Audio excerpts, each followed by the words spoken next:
Greetings everyone. Good morning, good afternoon, good evening, depending upon where you are today. Today's webinar is going to be focusing on estimating user stories in Agile Space. My name is Dr. Sriram Rajagopalan. For those of you that haven't attended any of my webinars before, I have a PhD in organizational management focusing on project leadership. I have an MBA in management, master's in computer engineering, bachelorate in electronics and communication engineering. I started my career as a software engineer and then progressed along as a team leader, business analyst, project manager, scrum master, agile coach, and I have served in the capacities of director and vice president as well. I have a number of different certifications, which include portfolio management, program management, project management, risk management, agile, scrum, Six Sigma Black Belt. I'm also an instructional designer, speaker, writer, and author. I have served in a number of colleges in the US, India, and I also taught in Vietnam. Today's webinar is part of the series on deeper dive into Agile. Each webinar is approximately 1 hour long. We will reserve time at the end for questions. Unlike the previous webinars, each webinar is a standalone webinar. The webinars may demonstrate the concept using a tool. There is no expectation on your part to set up access with Spira team. The completion certificate is based on specific requirements. In order to earn the completion certificate, you have to register for the webinar, then attend it. If you are not able to attend it for any reason, view the archive when it becomes available. Once you have viewed the archive, you receive the certificate. As I mentioned before, there is no dependency on the webinars, and there is no quiz on the webinars like the previous series. Today's focus is going to be estimating user stories in the Agile space.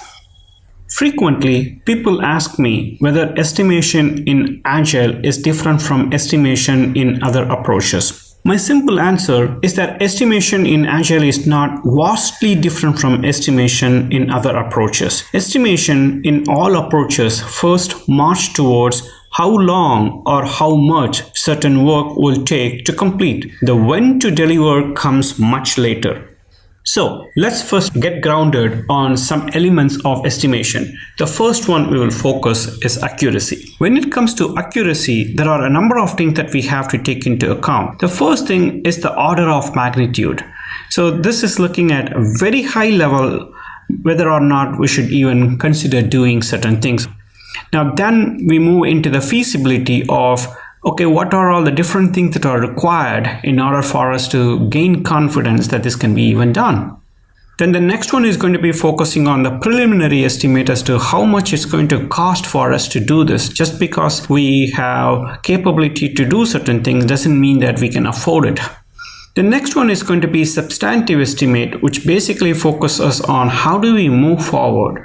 We need to have some kind of a checkpoint to see whether we have collected all the information to comfortably move forward utilizing all the organizational resources. And then comes the actual detailed or definitive estimate, which focuses on how to get things done as things are getting executed. Let's get a little bit more detail here. So the order of magnitude estimate focuses on, can we do this? This is a screening estimate to evaluate whether or not this is falling within the organizational strategic objectives, and if so, whether or not we can do. The screening estimate has a margin of -25 to +75% in the estimates gathered. The feasibility is the one that we move forward to the next stage to say, should we do this? So what are the technical, operational, and environmental feasibility that actually should be factored to see whether or not we should move forward? And this is a decision estimate, and it still has a -25 to +25% margin in the estimates gathered. Then we move forward into the preliminary estimate, which is going to be looking at the budget. And so we are looking at, can we afford this? As a result, this is called a budget estimate, and it has -10 to +15% margin. As we move forward, we move into the next stage that's called substantive estimate, and here we are creating another checkpoint to see, should we move forward? So this is a plan estimate, and those of you that have worked in project management framework will know that they would have gathered all the different estimates to put together a project management plan including the project schedule, and try to move forward. This still has a minus 10 to plus 15% margin in the estimates gathered. And as we are executing this, we then ask this question of when to deliver, and that becomes the schedule estimate. And this is where definitive detailed information is gathered, and it still has a minus 5 to plus 10% margin in the estimates gathered. This is getting grounded on the different types of estimates required for us to gain confidence to move forward. The next one is going to be the detail behind the level of confidence. So when you look at this, the approaches that we have is top down. So when you want to gather previous information from other industries or benchmark studies or existing projects that have been completed, then you are using analogous estimation. And parametric estimation is using a couple of parameters to actually evaluate whether or not we can move forward and how much it's going to cost. And that's going to be top-down estimation techniques. And as you move forward into the next step, which is going to be the bottom-up, then you are looking at the details behind the parametric estimations. So you are no longer using just ranges for the parametric estimation or just the gut feel as to how analogous estimation worked. Now you are moving much more into the details behind how you want to gather this information. And the next one is going to be the 3-point estimate. And the 3-point estimate takes into consideration the optimistic, pessimistic, and most likely estimates, and then try to put together increased level of confidence. Now, when you look at the order of magnitude and feasibility estimates, those things use the top-down approach. When you look at the preliminary or substantive estimates, then they use the bottom-up approach. When you use the 3-point estimation, you are involving with the definitive estimates.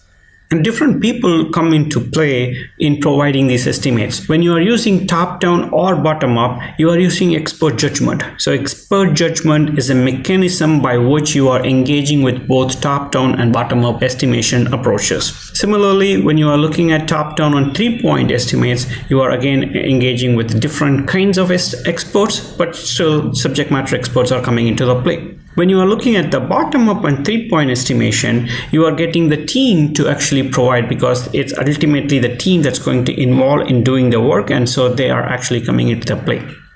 Now, all these things are coming into the play as the team is focused on providing top-down, bottom-up, or 3-point estimations depending upon the nature of the project and the life cycle stage it is in. Now, when it comes to estimation, there are a few more things that we need to take into account and challenges with the time of delivery. And oftentimes people estimate in terms of ideal time, but they fail to understand the other types of time that are available. So let's take a few examples over here. Ideal time is the time taken for anybody to do a job without any interruption. And that's why it's called ideal time. And so we move forward to the next step, which is with all the interruptions, how much it's going to take.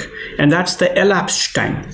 And the cycle time is actually thinking about from the time an idea was conceived to the time it is actually deployed as a binary in a software world or as a physical device or service in a service or product industry is the cycle time. And now, just because you deliver something doesn't mean that it is fit for use for the customer.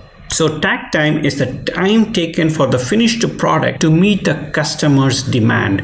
And so there are 4 important types of time that you have to truly understand. And oftentimes we are focusing only on the ideal and elapsed time, sometimes on the cycle, on the takt time, which is where product quality related challenges are all coming in. So the challenge with delivery, estimation is often measured in days or hours, which is okay, but it comes up with a lot of risks. First of all, it assumes that everyone always have a good average day to continue working. So if you are expected to work on certain things for 5 days, you are expected to have the same good day on Monday to Friday. Then it assumes that anyone can do the job. Not everybody is capable of doing all the jobs in practice, and as a result, some of the estimates that we are gathering actually gets challenged. Similarly, it assumes that the assigned individual is actually available to do the work. Sometimes the previous project might have completed and this person still has to provide some support and so is not fully dedicated. And when these things come into play, then the delivery is challenged. And finally, it assumes that factors outside of the schedule does not have any impact. Risk is always an uncertain event, and so whenever it happens, it provides an issue with the schedule. To address the challenges associated with estimation in hours or days, we need to come up with an approximation of the level of effort required without using time in days or hours.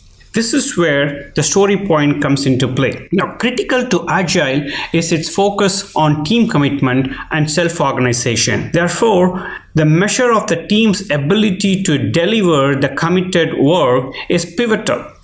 As a result of this requirement, we need to have story point as a means by which we are evaluating the level of effort. This is very indispensable for Agile success.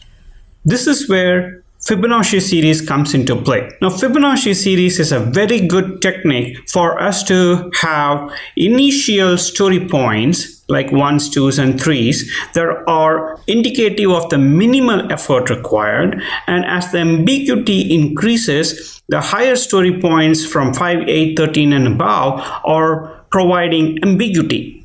As a result, you are able to say this will take more time and need additional decomposition of the user stories and things like that. And so Fibonacci series helps in sizing the level of effort.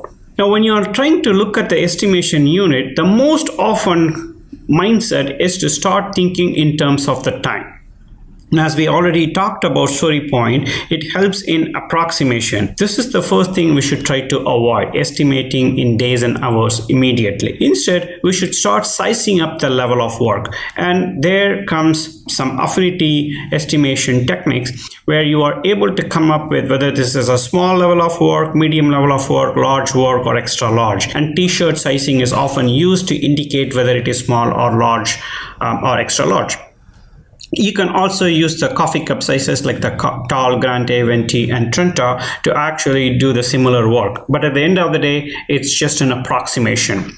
And organization can come down with certain guidelines as to how these things map to the story point values. So for instance, a small may be a 3 to 8 point story, a medium may be 13 to 40 point story, a large may be 40 to 80 point story, and anything greater than 80 point is an extra large. So you can come down with some kind of a rubric as to how you want to map these things at the very high levels. Now, the art of Agile estimation is really important to understand. So at the very high level, you are having an idea, and the idea is more like a dream that you want to do. And this is not something that you want to estimate. And as you break that idea of a dream into additional epics, then you are basically trying to come down with still higher level information, but you don't know what you want to do or how you want to do, so there is no point in actually estimating this. So if you are dreaming about building a castle, then the dreams and castles are something that you cannot estimate. Okay. Now, as you are trying to move forward in time, trying to break these ideas of castle further down, you are breaking down into multiple themes. What are some of the big themes that you want to actually include? And so every epic is broken down into a number of themes, and so castle is now considered like a big house. Now I want to have a big house and what that big house should be looking like. But even in that theme, you are not able to actually come up with precision estimate here, so you still have to be approximating it. So the themes itself can be broken down into higher level features, and so the themes and features are something that you really want to use t-shirt sizing or coffee cup sizing to estimate.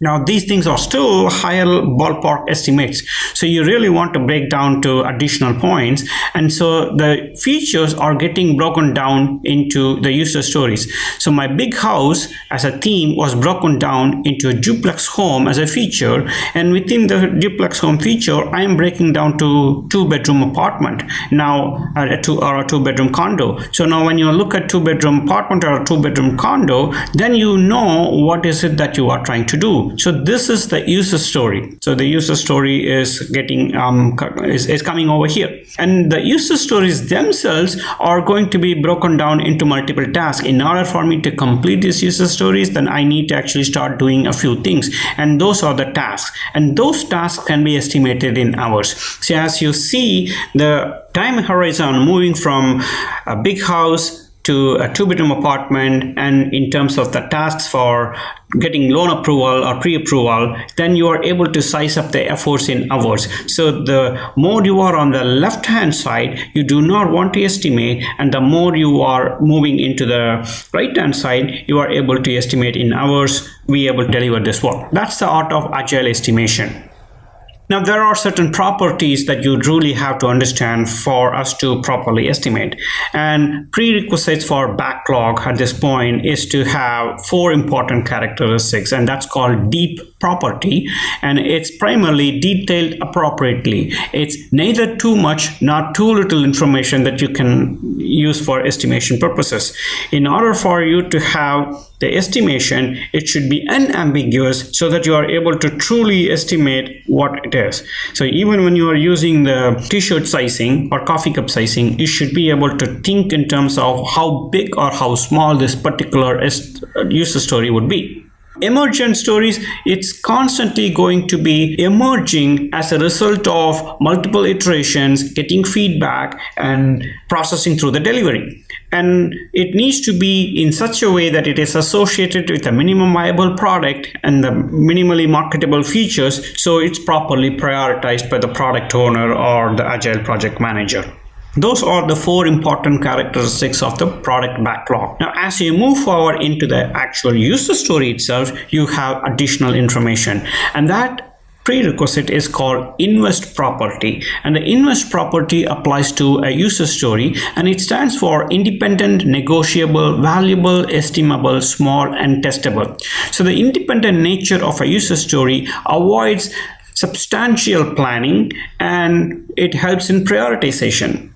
The negotiable aspect of it is to actually negotiate with the product owners and the team so that you are able to get precisely what you truly want to include as part of that feature, and you are able to break it down into subsequent user stories as the need arises. Valuable is it has to actually provide specific implementation details so that you are able to actually implement it as a value added user story. If you have all these independent, negotiable, and valuable elements, most likely it's supposed to be estimable. At this point, you are able to think in terms of what needs to be done, how it needs to be done, and estimate it. Then comes the small. The small aspect of it is making sure that there is no dependency on other elements, and it is independent and very small so that it is compartmentalized to that particular work piece alone or work package alone. And the testable aspect is to make sure that it is having enough acceptance criteria for you to actually test this and accept it. Those are the invest properties of the user stories.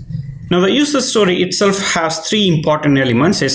They are called the 3 C's of the user story, and they are the card, conversation, and confirmation. The card is a physical limitation to basically enforce that you're not writing a lot of information as part of the requirement itself. Even in an electronic setting, you should be able to write it in such a way that it is very clear and follows the invest property requirements. And it should spark a dialogue, a conversation, so that the team is able to review and have a discussion around it and make sure that it's understandable and estimable and small and valuable, negotiable, testable, and all those things. And then finally, the confirmation. The confirmation is to come down with predefined acceptance criteria so that there is no ambiguity in when it is supposed to be accepted. So the user story is finally an agreement between customer and the team, and it captures high-level requirements and describes enough details for planning estimates. The acceptance criteria is part of the user story itself so that there is enough requirements for you to continue to do testing.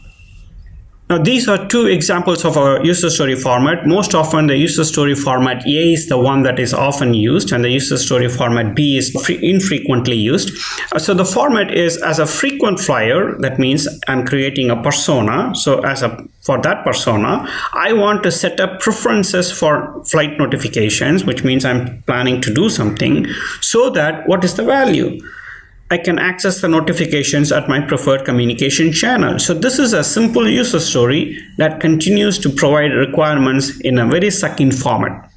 Now the acceptance criteria is starting to list as easy access to the notifications in the GUI, quick means to set up the grid of available channel and flight notification types, email confirming my preferences, message delivery on my mobile confirming my mobile preference. So all these things are part of a user story. Now on the other hand, the user story B format is also used, but it's often used for the non-functional requirements.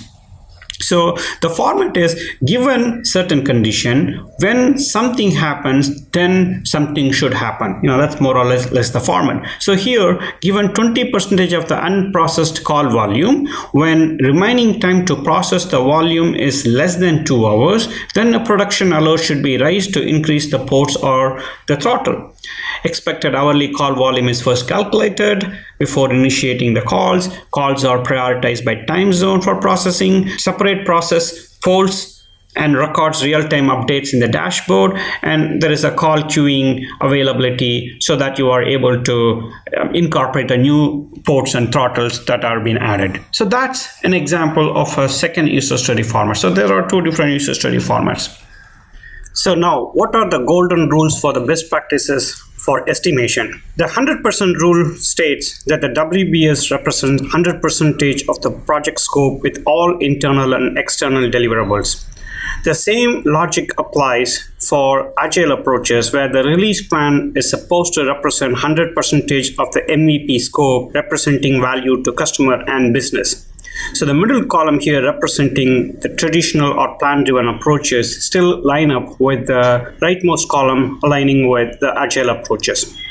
If you look at the 2-week rule, every 2 weeks, project management framework recommends that there should be a measurable and agreed upon deliverable towards the project completion. Similar logic applies in Agile, where every 2 weeks there should be a measurable and agreed upon MMF delivered in the iterations. The 40-hour rule states that no task in WBS should exceed 40 hours regardless of the resource expertise or the PM's bandwidth to monitor progress. Similar logic applies where no user story exceeding 13 points in size be committed by the team regardless of the resource expertise. This golden rule applies for both traditional plan-driven approaches as well as the agile approaches. Now let's turn our attention to some of the estimation techniques themselves in Agile. One of the techniques that is used often is the planning poker. And the steps here involve like this. Each member has a deck of cards. The product owner reads and discusses the story with the team. Each member selects a card but doesn't show the card. At a specific time requested by the Scrum Master, each member shows the selected card. The Scrum Master facilitates the process of discussing the differences. The product owner answers the questions from the team. The process repeats until we are able to re-estimate and the estimate is closer to an agreement. Then the story point closer to that agreement is assigned to that user story. The next technique is going to be relative sizing. The relative sizing uses similar to the analogous estimation approaches. Now here we want to estimate the size of an orange. We don't know how big that is, but we feel like that's going to be the size of a kiwi and the size of a strawberry that we have already delivered. So the user story for strawberry and the user story for kiwi combined together makes up the user story for orange. Now, if we know that kiwi was a 3-point story and strawberry was a 5-point story, it's easy to come to a agreement that orange is going to be an 8-point story. Now this relies on the analogous work completed for kiwi and strawberry.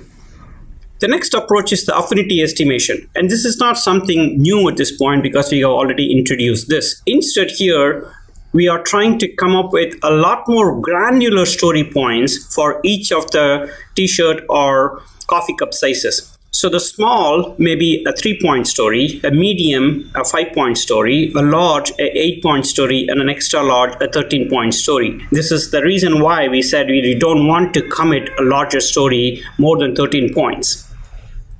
The next approach is the PERT approach. This is often used in traditional plan-driven approaches where we want to gain a lot more confidence in the estimate that we are coming up with. And this is done by getting an optimistic estimate, most likely estimate, and then a pessimistic estimate. So in this example, the 8 hours is optimistic, 20 hours is most likely, and 40 hours is the pessimistic approach. Now, by using the central tendency of statistics, now you are coming up with a PERT estimate that's a summation of all these things, except that the most likely is multiplied by 4, and because the coefficients add up to 6, you are divided by 6 to get the actual estimate. So 8 plus 4 times 20 plus 40 is supposed divided by 60 is 21 hours. So this is the PERT approach. And people often question whether the PERT approach can be applied in the Agile approaches at all. And I have basically used this in Agile too. So if you recall the planning and relative sizing concepts, you are redoing these concepts repeatedly over and over and over again until you are able to gravitate towards a central point. Now, if I do the same PERT approaches over here, I take into account for every user story the most optimistic, most likely, and pessimistic approaches based upon what the team gives. So I have listed here 5 different user stories, and I have listed what I have obtained as the most optimistic, most likely, and most pessimistic story point estimate given by the team during the iteration planning. As a result of this, the PERT estimate using the similar formula I gave you, I'm able to come down with 21.33, 3.5, 5.83, 22.17, 73.33. Then if I am able to actually move this into a story point estimate by rounding it off, then I'm able to come down with the last column, which is 21, 5, 8, 21, and 80. And if you recall my rubric, which is 13 point and above is risky, then I'm able to basically come down with 21 and 80 as a risky elements over here, whereas the 5 and 8 are simple elements. So I'm able to move forward with those 2 user stories, but I require additional time to discuss the stories 1, 4, and 5 and decompose it before I can take it further into the estimation approaches. So PERT can still be applied in Agile too, so long as you understand how all these things work together. Now, different tools exist, and it is not appropriate for me to cover all the different tools. So I have given a couple of tools over here. There is a planning poker and a pointing poker. These are all 2 different tools that are available on the web through which you can actually estimate them. I would recommend that you go and check these things out yourself. The story points as a result of using these tools should be entered into the actual tool that you are using. So if you are using Jira, Spira, version 1, or Rally, or Pivotal Tracker, or Trello, or anything like that, you really have to come back and get those numbers inside this particular tool. So I have shown here as an example what the Spira team looks like. So requirements 21 and is basically giving 1.5 user stories. In this case, there are 3 different tasks listed and 1 test case that are associated with the requirement. So ultimately, regardless of the tool of your choice, you really have to bring those story points and enter them into the tools that you are using for task and workflow. So in summary, estimation is based upon the level of accuracy and confidence required in the estimate. Estimation, therefore, is aligned with the project or product lifecycle. Understanding the challenges associated with the estimation in hours and days, differentiate ideal elapsed cycle and takt time really helps in making the appropriate estimates. Not everything that looks like a story is a story to be estimated with a story point. Develop an appreciation for deep backlog and invest in the user story. Don't become too prescriptive and adapt approaches, as I mentioned in how I adapted PERT to backlog grooming and iteration planning. question and answer. If there are any questions on the content, please reach out at Sriram@inflectra.com. If there are questions on the administration, please reach out to Ms. Thea at marketing@inflectra.com. Next steps, look for the next seminars, and that will be coming up in June. And if you have any thoughts on other webinars, please email us. Thanks for watching.